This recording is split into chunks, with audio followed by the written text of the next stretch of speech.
진리를 알지니 진리가 너희를 자유케 하리라. 지난 시간에 이어서 이 문구에 대해서 그 의미를 좀 더 깊이 살펴보고자 합니다. 지난 시간에 요한복음에서 진리는 우리 예수님이다 라고 말씀을 드렸습니다. 그래서 오늘 본문 36절에 보면 아들이 너희를 자유롭게 하면 너희가 참으로 자유로우리라. 할렐루야. 진리를 알지니 진리가 너희를 자유롭게 하리라. 그 진리는 바로 하나님의 아들 예수 그리스도가 되는 줄 믿습니다. 아들이 우리에게 자유를 주십니다. 아들이 우리를 자유롭게 해주시는 것이죠. 아유 목사님, 이거는 1세기 당시에 노예제도가 있었을 때는 해당이 되지만 현재 우리 가운데 다 자유인인데 무슨 자유를 또 준다는 말입니까? 우리가 누군가에게 억압당하거나 구속되지 않았습니다. 그렇게 생각하시는 분들이 있을 수 있습니다. 예수님 당시에 유대인들도요 그런 생각을 했습니다. 그래서 예수님께서 진리를 알지니 진리가 너희를 자유롭게 하리라. 그렇게 선언하시니까 유대인들이 뭐라고 말합니까? 우리는 아브라함의 자손입니다. 우리가 누구의 종이 된 일이 없습니다. 근데 무슨 우리에게 자유를 준단 말입니까? 다소 기분 나쁘듯이 이야기를 합니다. 근데 여러분, 정말 유대인들이 남의 종이 된 적이 없을까요? 역사적으로 유대인들이 남의 종이 된 적이 없습니까? 아닙니다. 조금만 이스라엘 역사를 공부해도 다 아는 사실이 아니겠습니까? 과거 바벨론의 침략을 받았고요. 바벨론으로 많은 사람들이 끌려가서 종살이 했습니다. 그뿐만 아니라 당시 유대 지역도 식민 통치를 받았습니다. 더군다나 지금 예수님이 말씀하실 그 당시에도 1세기 당시에도 그들은 로마의 압제 아래 식민 통치를 받고 있었습니다. 그런데 어떻게 이렇게 이 뻔뻔한 이야기를 할까요? 여러분, 역사적인 팩트가 있잖아요. 역사적인 팩트를 거부하고 그냥 우리는 이런 적이 없어 이렇게 정신 승리한다고 되는 문제가 아닙니다. 과거 우리도요 일본의 식민 통치를 받은 것을 다들 기억하실 것입니다.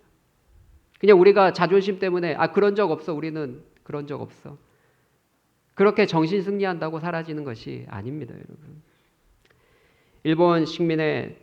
일본의 식민 통치를 받았기 때문에 우리 조상들이 나라를 되찾기 위해서 목숨을 걸고 독립운동을 한 것이 아니겠습니까?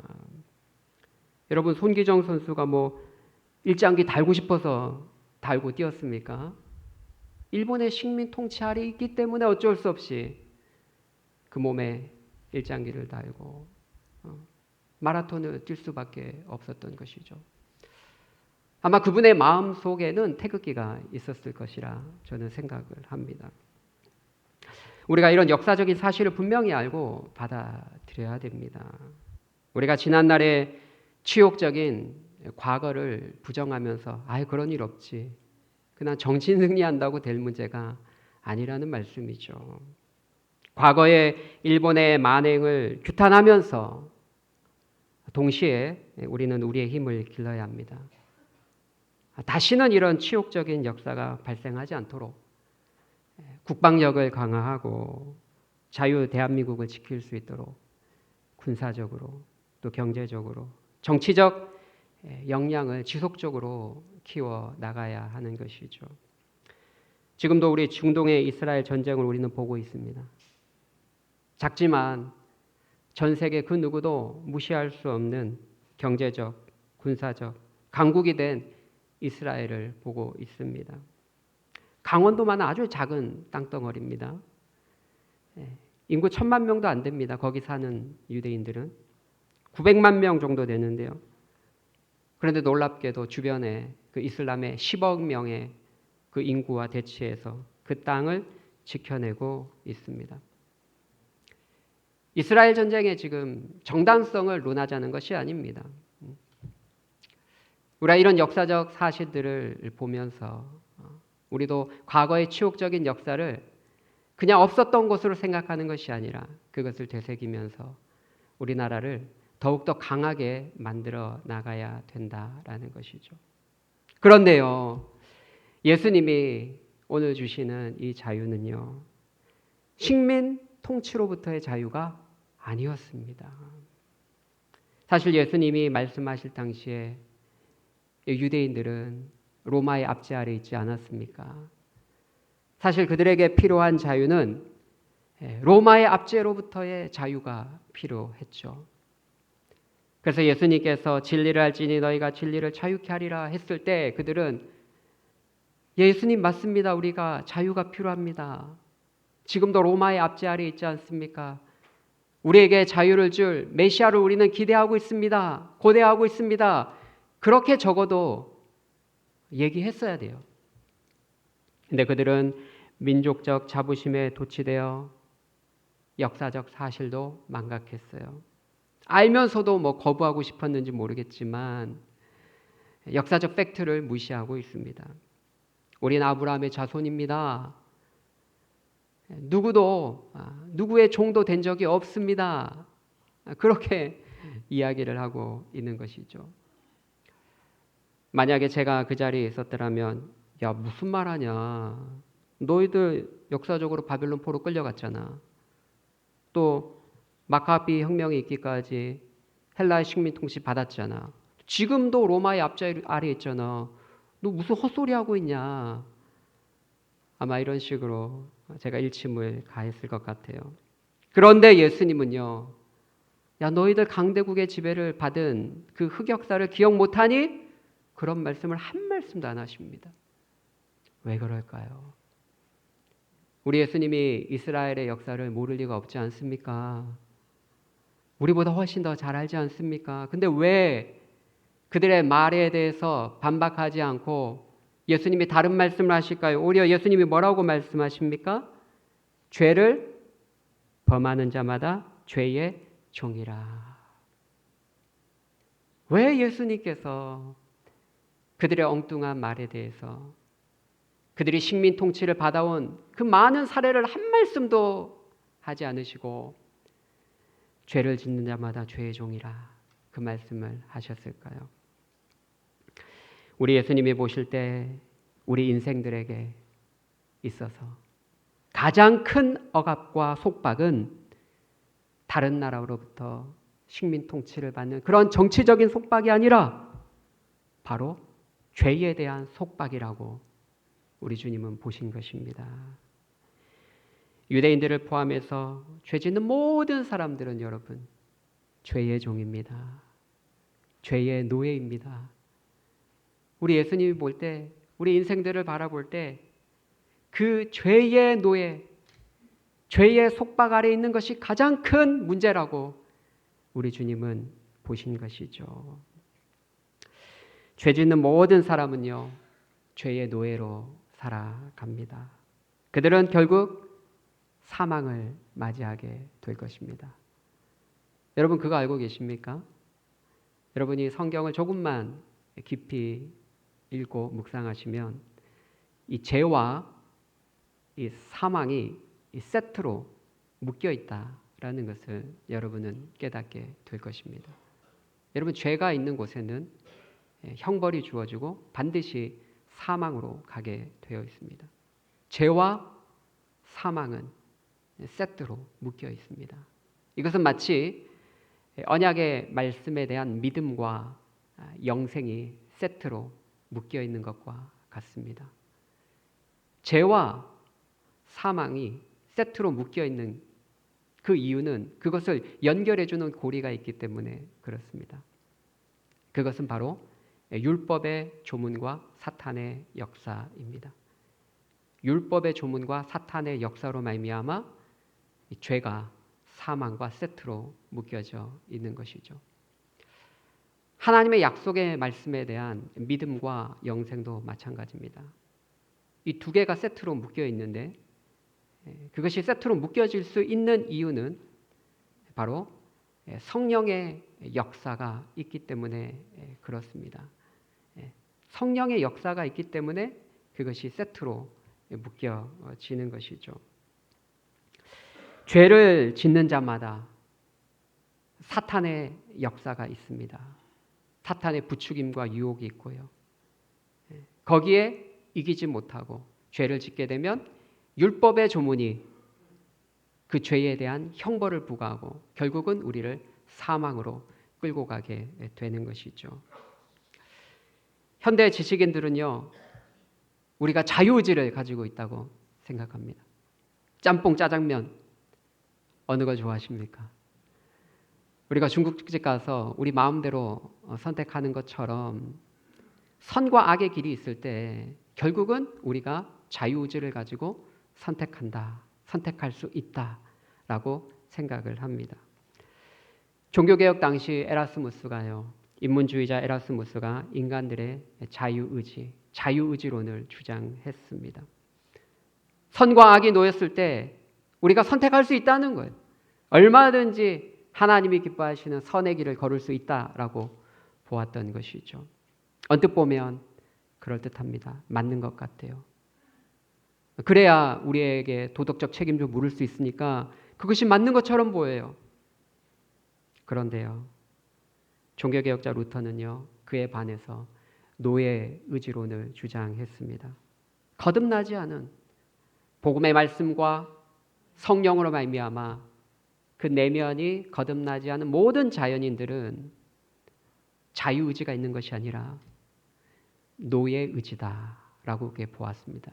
죄에 대한 노예의지, 죄에 대한 경향성과 죄를 사랑하는 마음이 가득하기 때문에 우리는 선을 선택할 수 없고 하나님이 기뻐하시는 일을 선택할 수 없고 항상 하나님을 등지고 죄악된 길을 선택하게 된다라는 것입니다. 이것을 설명하기 위해서요, 마틴 루터가 기가 막힌 비유를 들고 있습니다. 여러분, 마부에 의해서 길들여진 말을 한번 생각해 보시기를 바랍니다. 그 말이 천천히 타박타박 걸을 때도 있고요. 때로는 마부가 고삐를 당기면 빨리 달릴 때도 있겠죠. 그런데 빨리 달리든 천천히 걸든 그 말은 어떤 방향으로 갈까요? 그 말이 원하는 방향으로 갈까요? 아니면 그 마부가 원하는 방향으로 갈까요? 당연히 마부가 원하는 방향으로 걷게 되는 것이죠. 여러분, 성령으로 거듭나지 않는 모든 자연인들은 이와 같다고 마틴 루터는 설명하고 있습니다. 말이 자신의 네 발로 걸어서 자기가 원하는 방향으로 걷는 것처럼 보이지만, 자신의 능력으로 걸어가는 것처럼 보이지만 사실은 그렇지 않고 마부가 채찍질하는 대로 이끄는 대로 걷는 것처럼 성령으로 거듭나지 않는 인생들은 우리의 마귀가 타고 있어서 마귀가 원하는 방향으로 걸어갈 수밖에 없다라는 것이죠. 그 누구도 그 마귀의 조종과 속박과 지배로부터 벗어날 수 없다고 보았습니다. 그 누구도 빠짐없이 하나님을 등지고 자세히 인생을 들여다보면 육신의 정욕과 안목의 정욕과 이생의 자랑을 채우기 위해서 그 걸음을 걸어간다라는 것이죠. 물론 그 사람이 예수를 안 믿어도 어떻게 볼 때는 굉장히 도덕적이고 훌륭한 삶을 사는 것처럼 보일 수 있습니다. 마치 법 없어도 살 것 같은 사람처럼 그렇게 보일 수도 있습니다. 그러나 하나님 보실 때는 천지를 창조하신 하나님을 등지고 사는 인생의 걸음이기에 그 걸음이 악하다라는 것이죠. 여러분, 유대인들이요, 율법적으로 얼마나 율법을 잘 지킨지 몰라요. 그들이 율법적인 삶을 살 때에 11조 드렸죠. 1회에 한 번씩 금식했죠. 구제했죠. 성경의 항목들을 조목조목 다 지켜서 살았습니다. 여러분, 대단한 사람들입니다. 그런데 사도 바울이 회심하고 보니까 그들의 삶에 대해서 뭐라고 평가합니까? 로마서 10장 2절 3절에 뭐라고 평가한지 아시죠? 그들이 하나님이 정하신 의를 거부하고 자신들의 방식으로 자신들의 의를 쌓았다고 평가하고 있습니다. 그들의 율법적인 삶이 바른 삶이요, 다른 사람들 볼 때에는 칭찬받을 만한 삶처럼 보였지만, 그러나 하나님 보실 때는 하나님을 등지고 살고 자신들의 의를 쌓는 불순종의 삶이었다고 평가하고 있습니다. 잠언 14장 12절, 어떤 길은 사람 보기에는 바르나 필경은 사망의 길이니라. 여러분, 마귀가 이끄는 길도요, 세상적으로는 볼 때는 발라 보일 수 있습니다. 사람들에게 칭찬받는 길일 수도 있습니다. 그러나 그 길이 하나님 보실 때는 필경 사망의 길이니라. 왜요? 하나님을 등지고 살기 때문에 그런 것이죠. 우리는 깨닫지 못합니다. 거듭나지 않은 인생들은 알지 못해요. 육신의 정욕을 따라 인생의 성공을 위해서 그냥 바쁘게 살아갑니다. 빨리 달려갑니다. 다른 사람들보다 빨리 달려가는 것에 만족하며 쉼없이 달려오신 분들도 이 가운데 있을 줄 압니다. 그런데 그 길이 필경 사망의 길이라는 거예요. 사망의 길. 하나님이 원하시는 길이 아니라 죄의 길이요, 사망의 길이요, 마귀의 길이라고 성경은 말씀하고 있는 것입니다. 결국 성경이 말씀하는 바는 마틴 루터가 이야기한 것처럼 우리의 의지가 죄에 대한 노예 의지요, 마귀가 기뻐하는 길을 하나님을 등지고 가고 있다는 거예요. 사망의 길로 필경 가고 있다는 것이죠. 그래서 오늘 본문에 예수님께서 유대인들에게 야, 너희 아브라함 자손 맞아, 그래. 너희 할례도 받고 언약의 말씀도 받았어. 그러나 너희는 지금 죄 짓고 있잖아. 죄 짓는 자마다 죄의 종이야. 그 말씀을 하고 계신 것이죠. 1세기 당시에 노예들은요, 주인들이 시키면 무조건 해야 됩니다. 주인들의 그 지배와 영향력을 벗어날 수 없었습니다. 여러분, 죄의 종, 죄의 노예라는 것은 죄를 뿌리칠 수 없는 거예요. 죄의 유혹 앞에 그것을 거부할 수 없는 거예요. 하나님이 기뻐하시는 삶을 그 마음 속에서부터 순종할 수 없다라는 거예요. 복음의 말씀과 성령의 강력한 역사로 말미암아 거듭나지 않은 모든 인생은 다 똑같습니다, 여러분. 여러분, 사실요, 교회 나와도 그래요, 여러분. 교회 나와서 정말 복음의 말씀을 경험하고 성령으로 정말 거듭나신 분들은 성령의 능력으로 죄를 극복할 수 있습니다. 더 이상 죄의 종이 아닙니다. 은혜 아래 있습니다. 그런데 교회는 오래 나오셨지만 심지어 중직의 직분을 가졌다 할지라도 그 마음의 내면의 복음의 말씀으로 성령으로 거듭나지 아니한 분들은 여전히 죄의 지배 아래 있습니다. 죄를 거부할 수 없어요. 교회의 종교적인 일들은 하실 수 있습니다. 식당 봉사도 하실 수 있고 여러 가지 다 할 수 있어요. 주차 봉사도 하실 수 있고 다른 사람보다 더 열정적으로 할 수 있어요. 그러나 그 마음 가운데 진심으로 하나님을 사랑하는 마음으로 할 수 없는 거예요.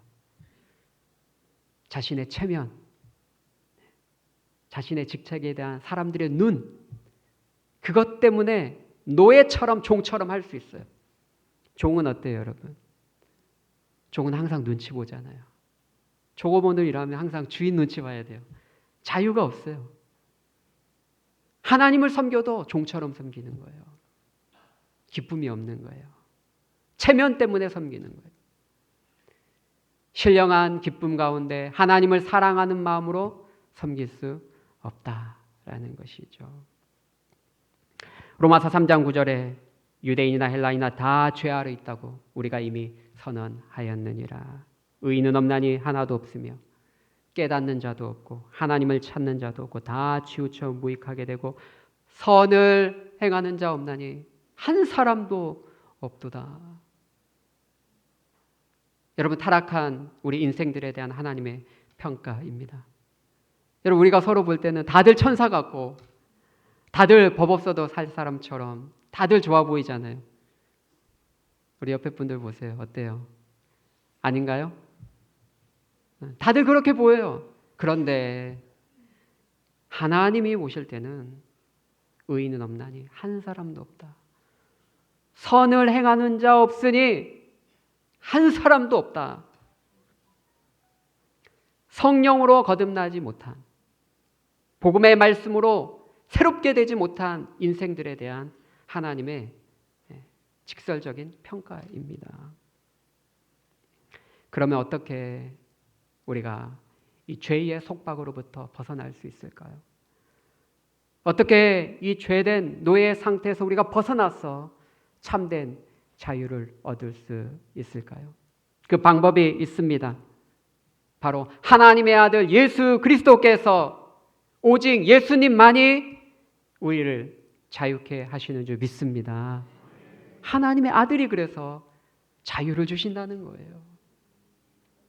어떤 방식으로 자유를 주실까요? 하나님의 아들이 2000년 전에 이 땅에 육신을 입고 오셨습니다. 그래서 우리의 모든 죄를 짊어지시고 그 살을 찢기시고 보배로운 피를 흘려 우리 죄를 대신 담당해 주셨습니다. 그래서 우리 죄에 대한 그 값을, 그 형벌을 대신 온전히 다 치러 주신 것입니다. 죄 있는 자는 죄의 종이고 죄값은 사망이고 결국은 사망으로 가야 되는데 예수를 믿는 사람들은 예수님이 우리의 죄값을 다 치러 주셨기 때문에, 다 도말해 주셨기 때문에 죄의 값을 우리에게 율법의 조문이 묻지 못하는 거예요. 그래서 죄로부터, 정죄함으로부터 자유를 주신다고 예수님은 선언하신 것이죠. 사랑하는 성도 여러분, 예수 그리스도 안에 있는 자들에게는 결코 정죄함이 없는 줄 믿습니다. 믿으시길 바랍니다.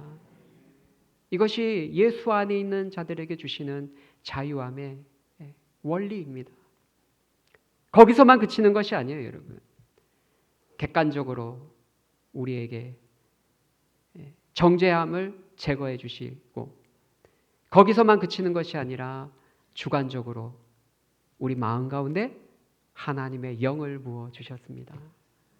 그래서 우리가 그 영을 따라 행할 때에 죄를 저항하고 죄의 유혹을 뿌리치고 하나님의 말씀에 진실로 순종할 수 있는 능력이 우리에게 주어졌음을 믿으시기를 바랍니다.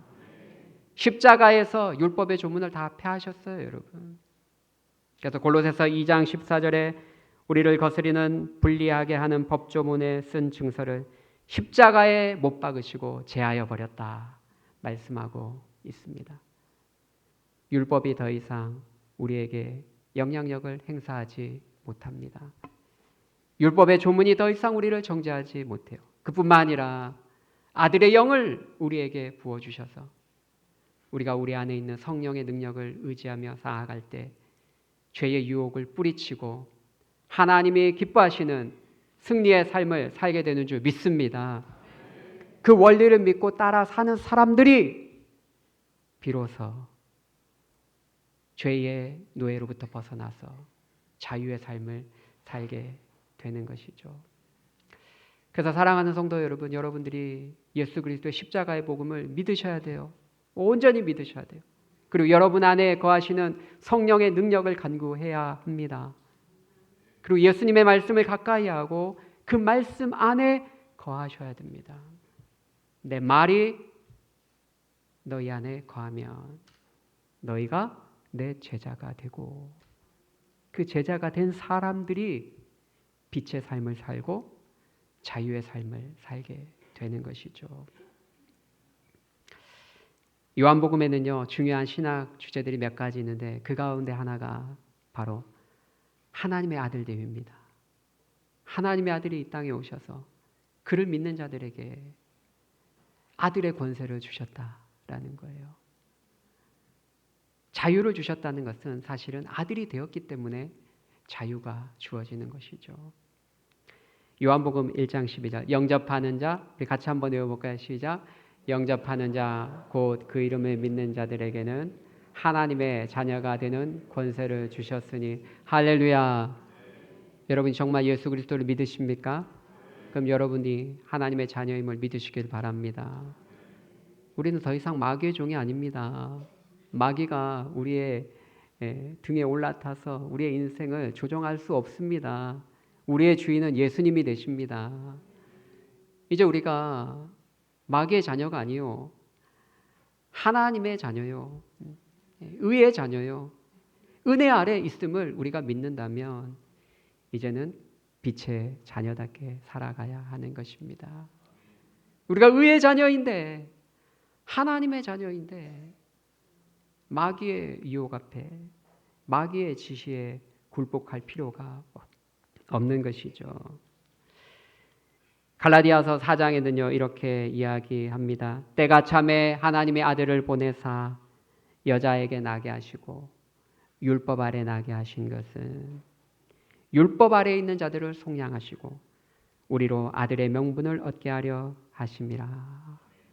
너희가 아들이므로 하나님이 그 아들의 영을 우리 마음 가운데 보내사 아빠 아버지라 부르짖게 하셨느니라. 할렐루야. 그러므로 너희가 이후로는 종이 아니요 아들이니 아들이면 하나님으로 말미암아 유업을 받을 자니라. 우리는 죄의 종이 아닙니다. 하나님의 자녀들입니다. 약속을 유업으로 받은 자들입니다. 그러므로 우리는 기쁨과 즐거움으로 감사함으로 이제 주님을 섬겨 나갈 수 있습니다. 말씀을 맺겠습니다. 진리를 알지니 진리가 너희를 자유롭게 하리라. 진리 대신 예수 그리스도, 그분의 인격과 그분의 사역을 바로 알고 그분의 말씀 가운데 거할 때 우리가 진실로 자유롭게 되고 주님을 기쁨으로 섬기게 되는 줄 믿습니다. 그 믿음 안에서 기쁨과 즐거움으로 하나님을 섬기는 믿음의 성도들 되시기를 예수님의 이름으로 축복합니다.